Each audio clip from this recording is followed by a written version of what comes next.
Welcome to Sakshi non stop news. రోజంతా బిజీగా ఉన్నారా? న్యూస్ అప్డేట్స్ మిస్ అయ్యారా? డోంట్ వరీ, బ్రేక్స్ లేకుండా బోర్ కొట్టకుండా నాన్ స్టాప్ న్యూస్ ప్రతిరోజు రాత్రి 9 గంటలకు. నేను హిమబిందు. This is Karthik. తెలుగు రాష్ట్రాల్లో గణపతి నవరాత్రుల శోభ నెలకొంది. వాడవాడల గణేశుడి మండపాలు ఏర్పాటు చేసి భక్తి శ్రద్ధలతో పూజలు చేస్తున్నారు.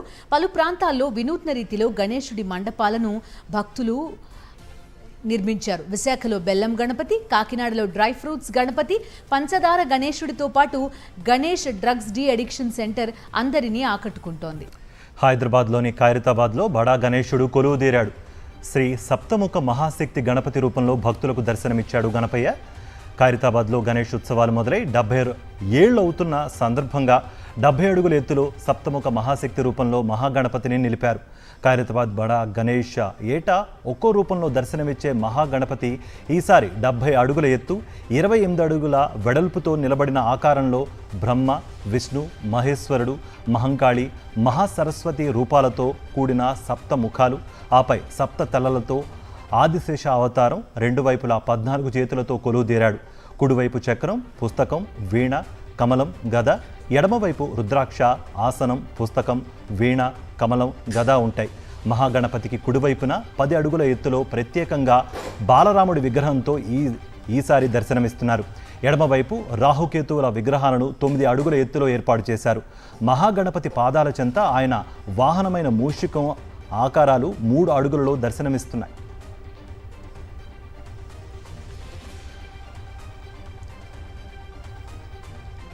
ఖైరతాబాద్ గణేశుడికి సీఎం రేవంత్ రెడ్డి తొలి పూజ చేశారు. గణేష్ ఉత్సవ సమితి నిర్వాహకులు సీఎంకు ఘన స్వాగతం పలికారు. సీఎంతో పాటు ఖైరతాబాద్ గణేశుడిని మంత్రి పొన్నం ప్రభాకర్, ఎమ్మెల్యే దానం నాగేందర్ దర్శించుకున్నారు. 70 ఏళ్లుగా ఖైరతాబాద్ గణేష్ ఉత్సవాలను భక్తి శ్రద్ధలతో నిర్వహిస్తుండడం అభినందనీయమని ముఖ్యమంత్రి రేవంత్ రెడ్డి ప్రశంసించారు. గణేష్ నవరాత్రి ఉత్సవాలు నిర్వహించి ఖైరతాబాద్ ఉత్సవాలను నిర్వహించడంలోనే దేశంలో గొప్ప గుర్తింపు, గౌరవాన్ని పొందడం మనందరికీ, తెలంగాణ రాష్ట్రానికి గర్వకారణం. ఈ గణేష్ నవరాత్రి ఉత్సవాలు నిష్ఠతో, భక్తి శ్రద్ధలతో నిర్వహించడం ద్వారా శాంతి, మత సామరస్యం, పాడి పంటలు, ప్రశాంతమైన వాతావరణంలో దేవుడి ఆశీర్వాదంతో మన రాష్ట్రం ముందడుగు వేస్తుంది. అలాగే ఖైరతాబాద్ గణేశుణ్ణి తెలంగాణ గవర్నర్ జిష్ణుదేవ్ వర్మ దర్శించుకున్నారు. ఈ సందర్భంగా లంబోదరుడికి గవర్నర్ హారతి ఇచ్చి ప్రత్యేక పూజలు నిర్వహించారు. ప్రజలందరూ సుఖ సంతోషాలతో వర్ధిల్లాలని, అందరిపై వినాయకుడి ఆశీస్సులు ఉండాలని ప్రార్థించినట్లుగా గవర్నర్ చెప్పారు. గవర్నర్కు పూర్ణ కుంభంతో పండితులు ఘనస్వాగతం పలికారు.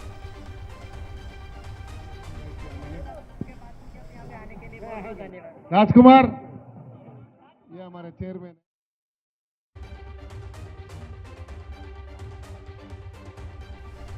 గణేష్ నవరాత్రి ఉత్సవాలను పురస్కరించుకుని హైదరాబాద్లో పోలీసులు ట్రాఫిక్ ఆంక్షలు విధించారు. ప్రధాన కూడళ్లలో ఏర్పాటు చేసిన వినాయక విగ్రహాలు ఉన్న ప్రాంతాల్లో ట్రాఫిక్ మళ్లింపు చర్యలు తీసుకుంటున్నారు. ముఖ్యంగా ఖైరతాబాద్ గణేశుడి భారీ బందోబస్తు ఏర్పాటు చేయడంతో పాటు అక్కడ ట్రాఫిక్ ఇబ్బందులు తలెత్తకుండా పోలీసులు చర్యలు తీసుకున్నారు. ఖైరతాబాద్ బదా గణేశుడిని దర్శించుకునేందుకు సిటీతో పాటు వివిధ ప్రాంతాల నుంచి భక్తులు తరలివస్తున్నారు. ఈ క్రమంలో ట్రాఫిక్ రద్దీ సమస్యను పరిష్కరించేందుకు ట్రాఫిక్ పోలీసులు కొన్ని రూట్లలో ఆంక్షలు విధించారు. ఎక్కడికక్కడ బారికేడ్లు ఏర్పాటు చేసి ట్రాఫిక్ ని మళ్లిస్తున్నారు.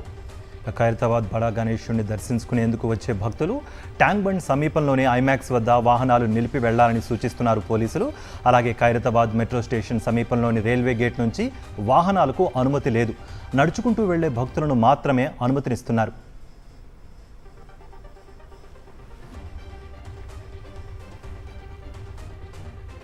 తెలంగాణలో పలువురు ఐపీఎస్లు బదిలీ అయ్యారు. హైదరాబాద్ సిపి కొత్తకోట శ్రీనివాసరెడ్డిని ప్రభుత్వం బదిలీ చేసింది. కొత్తకోట శ్రీనివాసరెడ్డి స్థానంలో హైదరాబాద్ కొత్త పోలీస్ బాస్గా సివి ఆనంద్ను నియమించింది. ప్రస్తుతం హైదరాబాద్ సిపిగా ఉన్న శ్రీనివాసరెడ్డిని విజిలెన్స్ డీజీగా నియమించింది. మరో ఐపీఎస్ విజయ్ కుమార్ను ఏసీబీ డీజీగా నియమించింది తెలంగాణ ప్రభుత్వం.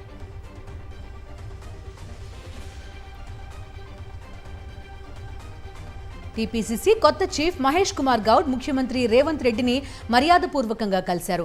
జూబ్లీహిల్స్లో సీఎం నివాసానికి వెళ్లిన మహేష్ కుమార్ గౌడ్ సీఎంకు పూల బొకే అందించి శాలువాతో సత్కరించారు. మహేష్ కుమార్ గౌడ్తో పాటు వ్యవసాయ రైతు సంక్షేమ కమిషన్ చైర్మన్ కోదండరెడ్డి సీఎంను కలిశారు.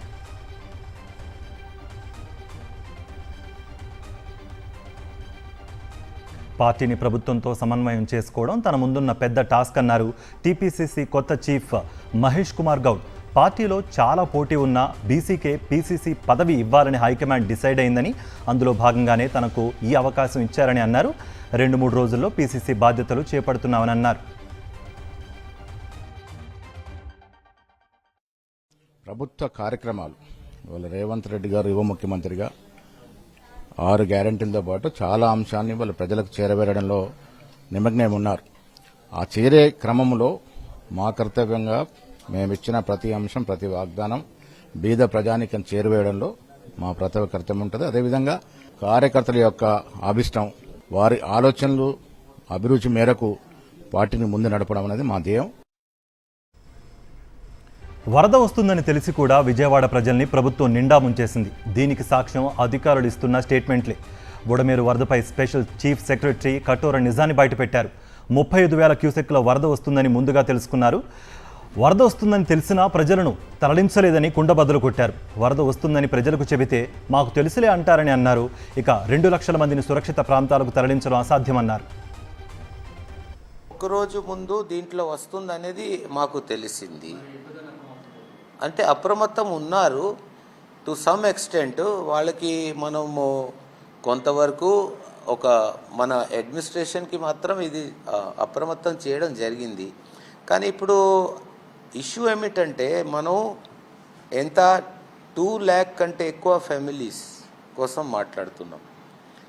Now at any rate evacuation చేయాలన్నా, సపోజ్ మనకి ఇది తెలుస్తుంది అయినా ఇప్పుడు మోర్ దెన్ 24 hours బిఫోర్ మనం చెప్పలేం.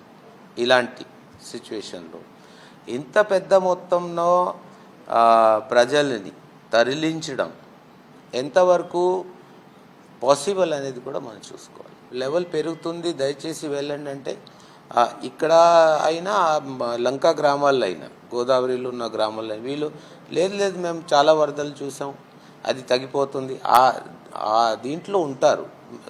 కొంతవరకు వాళ్ళని తరలించడం జరుగుతుంది. కొంతవరకు వాళ్ళు కూడా మా ఫోర్స్బలీగా ఇవాక్యుయేట్ చేయడం అనేది కొద్దిగా కాంప్లికేటెడ్ సిచ్యువేషన్. విజయవాడ మీద ఎందుకంత కక్ష కట్టారని సీఎం చంద్రబాబును ప్రశ్నించారు వైఎస్ఆర్సీపీ నేత పోతిన మహేష్. స్వార్థ ప్రయోజనాల కోసమే విజయవాడను బుడమేరు ముంచెత్తేలా చేశారని భగ్గుమన్నారు. బడుగుల జీవితాన్ని చిదిమేసి వారి ఆర్థిక పరిస్థితి కోలుకోలేనంతగా దెబ్బ కొట్టారని మండిపడ్డారు. బుడమేరుని మోసం చేసి దారి మళ్లించి విజయవాడ నగరాన్ని బుడమేరు ముంచెత్తేలా చేసి బడుగుల జీవితాన్ని చిన్నాభిన్నం చేసి వారి ఆర్థిక పరిస్థితిని కోలుకోలేనంతగా దెబ్బతీయడానికి కారణం మీ కళని నిజం చేసుకోవడానిక? ఎవరి ప్రయోజనాల కోసం ఇదంతా చేస్తున్నారో చెప్పాలని మేము ముఖ్యమంత్రి చంద్రబాబు నాయుడు గారిని ప్రశ్నిస్తా ఉన్నాం. విజయవాడలో వరద బీభత్సం కొనసాగుతోంది. ఇళ్లలోకి చేరిన నీళ్లు ఎటు వెళ్లలేక ప్రజలు తీవ్ర ఇబ్బందులు పడుతున్నారు. ఎటు చూసినా నీళ్లే కనిపిస్తున్నాయని వాపోతున్నారు.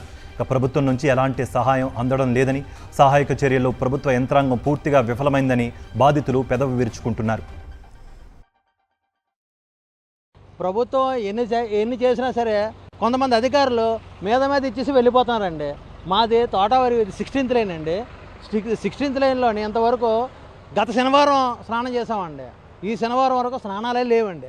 మేము వచ్చి ఏవి దొరుకుతాయి అని చెప్పేసి మేము చుట్టుపక్కల తిరుగుతున్నామండి. ఇంతవరకు ఏమీ లేదు, అక్కడ వాటర్ లేదు, ఏమీ లేదండి. పోనీ మాకు ఇంట్లో సరిపడ సరుకులు ఉన్నా సరే వండుకోవడానికి తినడానికి వాటర్ అనేది ఒకటి ఉండాలి. ఆ వాటర్ అయినా సప్లై చేస్తే బాగుందండి. ప్రపంచవ్యాప్తంగా గణనాథుల విగ్రహాలన్నీ పూజలు అందుకుంటుంటే విజయవాడలోని డూండి వినాయకుడు మాత్రం నీళ్లలోనే నానుతున్నాడు. వరదలో చిక్కుకున్న 72 అడుగుల మహాగణపతి విగ్రహం నవరాత్రి మహోత్సవాలకు దూరమైంది. గత 6 రోజులుగా వరద కారణంగా విజయవాడ చిగురుటాకులా వణుకుతుండగా అక్కడి ప్రజలు వినాయక చవితి ఉత్సవాలు జరుపుకునే పరిస్థితి లేదు. గణేష్ ఉత్సవాల మాట దేవుడెరుగు, అసలు ఇళ్లలోంచి బయటకు రావడమే గగనంగా మారింది. ఏపీలో డ్వాక్రా మహిళల నుంచి విరాళాలు వసూళ్లు చేస్తున్నారు. సీఎం చంద్రబాబు ఆదేశించారంటూ వరద బాధితుల సహాయం పేరుతో అధికారులు వసూళ్లు చేస్తున్నారు.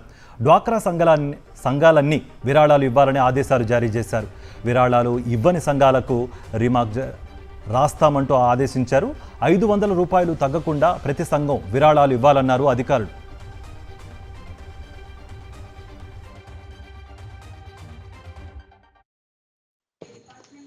అందరు ఎస్ఎస్జి లీడర్లకి నమస్కారం అమ్మా.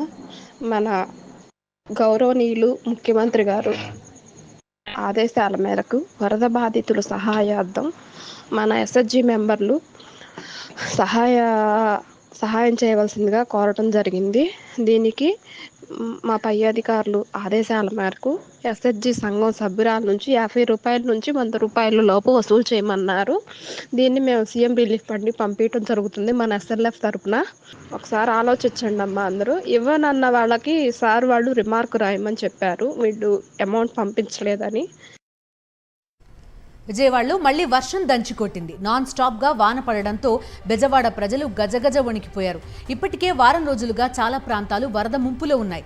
ఇప్పుడు మళ్లీ వర్షం పడుతుండడంతో ఆందోళన చెందుతున్నారు. ఇప్పటికీ కొత్తూరు, తాడేపల్లి, వైఎస్ఆర్ నగర్, చిట్టినగర్, ఉర్మిళనగర్, జోజీనగర్, బాంబే కాలనీ, ఆర్ఆర్పేట, ప్రకాష్ నగర్ సహా పలు ప్రాంతాల్లో వరద ఇంకా తగ్గలేదు.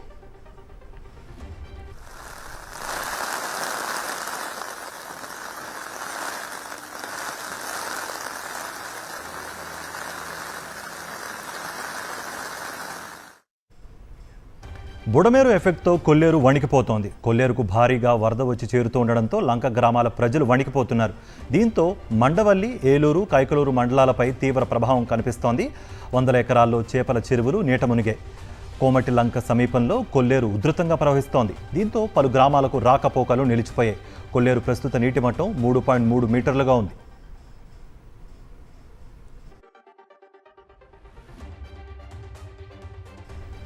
గోదావరి వరద కారణంగా అల్లూరి సీతారామరాజు జిల్లా ఏజెన్సీలోని పలు ప్రాంతాలు ఇంకా జల దిగ్బంధంలోనే ఉన్నాయి. చింతూరు, విఆర్పురం, కూనవరం మండలాల్లో 85 గ్రామాల పరిధిలో రహదారులపై వరద నీరు చేరింది. అటు నేషనల్ హైవే 326 పై వరద ప్రవహిస్తోంది. దీంతో ఆంధ్ర, ఒడిషా మధ్య రాకపోకలు నిలిచిపోయాయి. మరోవైపు గోదావరి, శబరితో పాటు సఖిలేరు వాగు ఉధృతంగా ప్రవహిస్తుండటంతో చింతూరు, విఆర్పురం మధ్య కూడా రాకపోకలు బంద్ అయ్యాయి.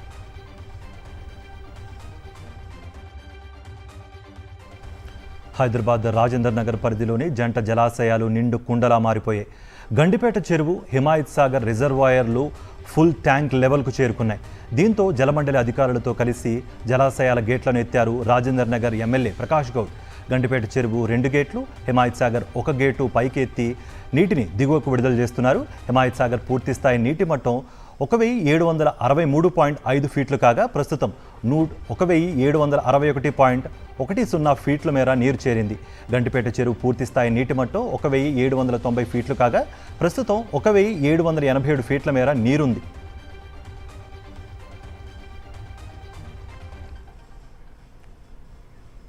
అక్రమార్కుల గుండెల్లో రైళ్లు పరిగెత్తిస్తోంది హైడ్రా. ఎఫ్టీఎల్ బఫర్ జోన్లలోని అక్రమ నిర్మాణాలపై ఉక్కుపాదం మోపుతోంది. కొందరు హైడ్రాకు భయపడి బఫర్ జోన్లలోని తమ నిర్మాణాలను స్వచ్ఛందంగా కూల్చేస్తున్నారు. రంగారెడ్డి జిల్లా మొయినాబాద్ మండలంలోని అజీజ్ నగర్లో కొందరు కూల్చివేతలు జరిపారు. శ్రీనిధి స్కూల్ వెనుక ఉన్న ఒక ఫామ్ హౌస్లో యజమానులు రేకుల షెడ్ కూల్చేశారు. మరొకరు కాంపౌండ్ వాల్ నేలమట్టం చేశారు.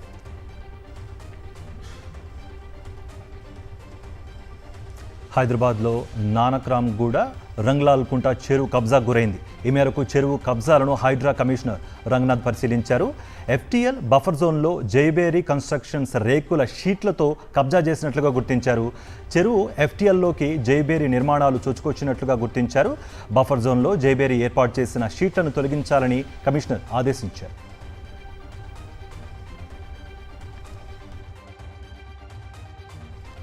హైదరాబాద్ నాచారంలో అగ్ని ప్రమాదం జరిగింది. రామ్సన్ పెయింట్ కంపెనీ గోదాంలో మంటలు చెలరేగాయి.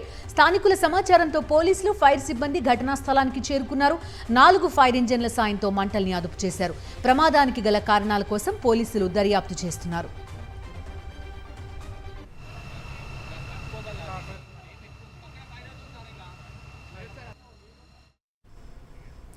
రాజమండ్రిలో చిరుతపులి సంచారం కలకలం రేపింది. లాలా చెరువు సమీపంలో చిరుత సంచరిస్తున్నట్లుగా ధృవీకరించారు అటవీశాఖ అధికారులు. చిరుతను గుర్తించేందుకు 4 ట్రాప్ కెమెరాలను ఏర్పాటు చేశారు. స్థానికులంతా అప్రమత్తంగా ఉండాలని, సాయంత్రం 6 దాటాక ఒంటరిగా బయటకు తిరగొద్దని అటవీశాఖ అధికారిని ధరణి హెచ్చరించారు. ముఖ్యంగా Swaroop Nagar, Padmavathi Nagar, Roopanagar, Sriram Nagar, Tarakarama Nagar, AP housing board colony ప్రాంత ప్రజలు అప్రమత్తంగా ఉండాలన్నారు. పబ్లిక్ 6 తర్వాత బయట రాకూడదు, బయట పిల్లల్ని విడిగా పంపించవద్దు, టార్చ్ లైట్ లేకుండా రావద్దు ఎవరు కూడా బయట.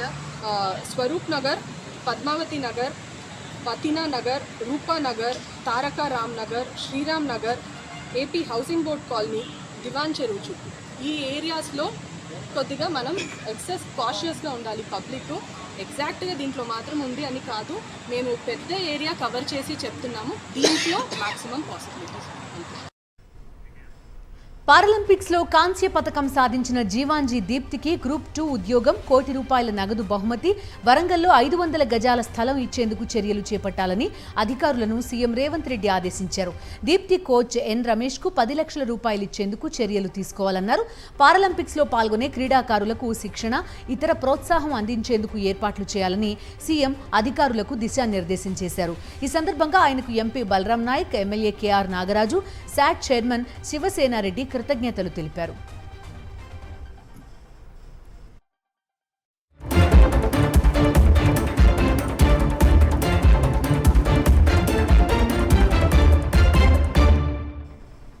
దేశవ్యాప్తంగా వినాయక చవితి పండుగ శోభ నెలకొంది. విఘ్నాలు తొలగించే దేవుడిగా పేరున్న వినాయకుడికి భక్తులు ప్రత్యేక పూజలు చేశారు. 9 రోజుల పాటు పూజలు అందుకోనున్నారు లంబోదరుడు. పూరి బీచ్లో జగన్నాథుడి సైకత శిల్పం అబ్బురపరిచింది. వివిధ రకాల పళ్లను ఉపయోగించి ఓ కళాకారుడు తయారు చేసిన లంబోదరుడి శిల్పం కనువిందు చేస్తోంది. ఎంతో అద్భుతంగా తయారు చేసిన ఈ సైకత శిల్పాన్ని చూసి ప్రజలు మంత్రముగ్ధులవుతున్నారు. వినాయక చవితి సందర్భంగా పూరి బీచ్లో తయారు చేసిన సైకత శిల్పం ప్రత్యేక ఆకర్షణగా నిలుస్తోంది. సరిహద్దు వెంబడి శాంతి నెలకొనేదాకా పాకిస్తాన్తో చర్చలు లేవని స్పష్టం చేశారు అమిత్ షా. జమ్మూలో జరిగిన బీజేపీ విజయ్ సంకల్ప్ బూత్ వర్కర్ల భేటీలో షా పాల్గొన్నారు. జమ్మూ కశ్మీర్కి త్వరలో రాష్ట్ర హోదా కల్పిస్తామన్నారు. నేషనల్ కాన్ఫరెన్స్, కాంగ్రెస్ కూటమి వేర్పాటువాదులను, ఉగ్రవాదులను విడుదల చేయాలనుకుంటోందని ఆరోపించారు. ఎన్సీ, కాంగ్రెస్ అధికారంలోకి వస్తే ఉగ్రవాదులు మళ్లీ రెచ్చిపోతారన్నారు అమిత్ షా.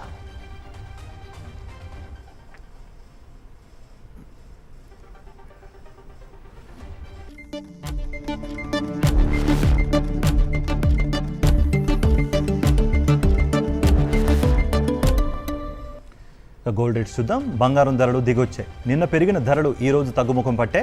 హైదరాబాద్ మార్కెట్లో 22 క్యారెట్ల 10 గ్రాముల బంగారం ధర ₹400 తగ్గి 66,800కు చేరింది. 24 క్యారెట్ల 10 గ్రాముల బంగారం ధర $440 తగ్గి 72,870కి చేరింది. అలాగే కిలో వెండి ధర $2,500 తగ్గి $89,500గా ఉంది.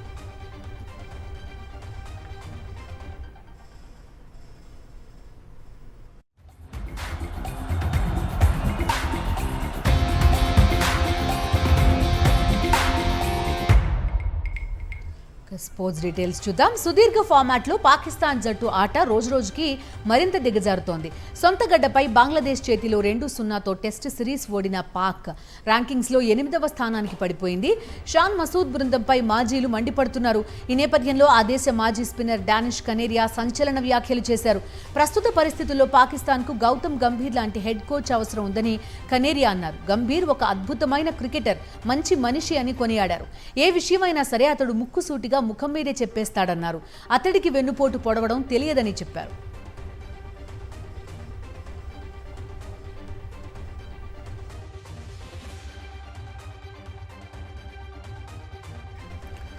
ఇంగ్లాండ్ జట్టుకు పెద్ద షాక్ తగిలింది. ఈ మధ్య అత్యంత వేగవంతమైన బంతి విసిరి రికార్డు సృష్టించిన ఆ జట్టు ప్రధాన పేసర్ మాకూడ్ ఏడాదంతా ఆటకు దూరం కానున్నారు. కుడి మోచేతి గాయంతో బాధపడుతున్న వుడ్ సుదీర్ఘ విశ్రాంతి తీసుకోవడమే అందుకు కారణం. ఈ విషయాన్ని ఇంగ్లాండ్, వేల్స్ క్రికెట్ బోర్డులు వెల్లడించాయి.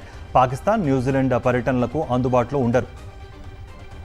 రైట్, ఇవి నాన్ స్టాప్ న్యూస్ అప్డేట్స్.